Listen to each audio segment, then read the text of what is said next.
Hello. এই তুমি যাও নাই? না, বসে আছো কেন? আমার তো তোমাকে ছেড়ে যাওয়ার কোনো জায়গা নেই। আমার জীবনে তুমি একটাই। আমি নিচে নামবো?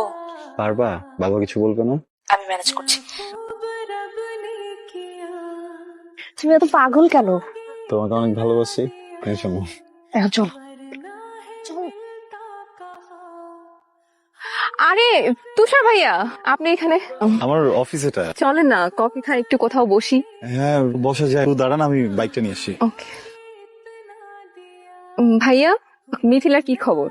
ভালো। ও কিন্তু একটু ক্রেজি টাইপের মেয়ে, সবসময় ফ্রেন্ড সার্কেল, পার্টি এসব নিয়েই ব্যস্ত থাকে।